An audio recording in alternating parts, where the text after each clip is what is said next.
सबसे पहले मैं आपको वेलकम करता हूँ इस यूट्यूब चैनल पर और आप सबको हैप्पी न्यू ईयर 2024 आपको मुबारकबाद देता हूँ।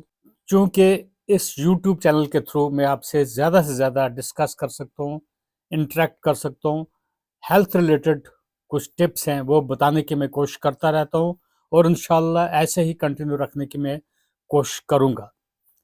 चूँकि एक डॉक्टर्स की या फिजिशियंस की आपके लिए क्या मैसेज होनी चाहिए न्यू ईयर पर, यानी कि एक डॉक्टर की जो विशेज़ है या फिजिशियंस की जो विश है अपने लोगों के बारे में या किसी बीमार के बारे में क्या विशेज़ हैं, वो मैं आपको आगे बताने की कोशिश कर रहा हूँ। सबसे पहले ओबेसिटी यानी मोटापा ना हो, इसलिए उसी के ऊपर मैं फोकस करूँगा। मैं चाहूँगा कि आपका जो कॉलर साइज़ है मर्दों में 17 इंचेस से कम होना चाहिए और औरतों में 15 इंचेस से कम रहना चाहिए। यानी कि इससे ऊपर अगर आपका इंचेस होंगे तो आप ओबेसिटी में शुमार होते हैं। नेक्स्ट मेरी विश ये होगी कि आपका जो बीएमआई है, बॉडी मास इंडेक्स है, ये तकरीबन नॉर्मल रेंज जो होती है 18 से 24 होना चाहिए। मैं चाहूँगा आपका 24 से नीचे बीएमआई रहना चाहिए। मैं चाहूँगा कि आपका वेस्ट हिप रेशियो जो है वो 0.85 से नीचे रहना चाहिए। मैं चाहूँगा कि आपका एक आइडियल बॉडी वेट मेंटेन रहना चाहिए। आइडियल बॉडी वेट कैसे कैलकुलेट करते हैं वो शॉर्ट में मैं आपको बताने की कोशिश करूँगा। Height in inches should be equal to weight in kilograms. जितने इंचेस आपकी हाइट होगी उतना ही किलोग्राम आपका वजन होना चाहिए।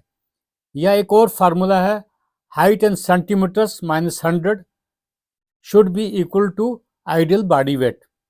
मान लीजिए आपकी हाइट अगर 165 सेंटीमीटर्स है, माइनस 100 करेंगे तो अप्रॉक्सीमेटली आपका इतना ही वेट निकलना चाहिए, यानी कि 165 माइनस 100। हाँ, जिसका हाइट 4 फीट से कम है उसको ये फार्मूला एप्लीकेबल नहीं होता है। मैं चाहूँगा जितना भी आप स्वीट्स खाएंगे, वाजवान खाएंगे और हरीसा खासकर सर्दियों में, तो मैं चाहूँगा आपका HbA1c लेवल राइज ना हो, आइडियल तकरीबन रहना चाहिए। मैं एज ए डॉक्टर ये चाहूँगा जो भी आपकी आर्टरीज होती हैं उनमें एक नाइस और कंप्लेंट होनी चाहिए, यानी कि उनमें एथेरोस्क्लेरोसिस नहीं होना चाहिए। एथेरोस्क्लेरोसिस एक रिस्क है यहाँ पे हार्ट डिजीज होने का, हाइपरटेंशन होने का। मैं चाहूँगा कि आपका एक मूड बना रहे थ्रू आउट द ईयर, आप वॉक करते रहें, एक्सरसाइज करते रहें।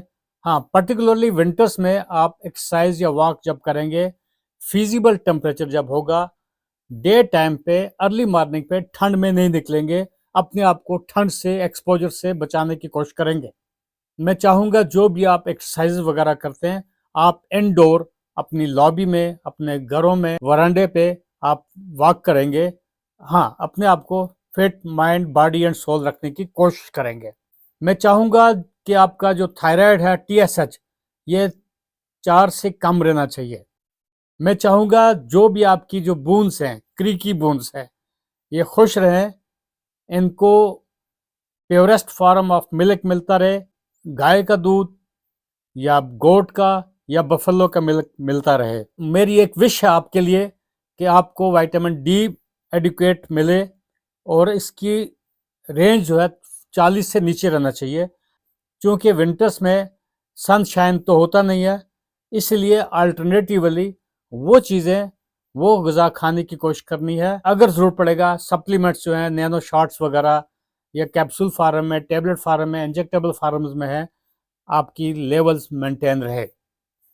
मेरी एक विश ये भी है कि आप सबका हीमोग्लोबिन 12.5 ग्राम्स पर डेसीलीटर से ज़्यादा हो, ताकि आप एक फिट ब्लड डोनर रहें, कभी भी आपको ब्लड डोनेट करना पड़े।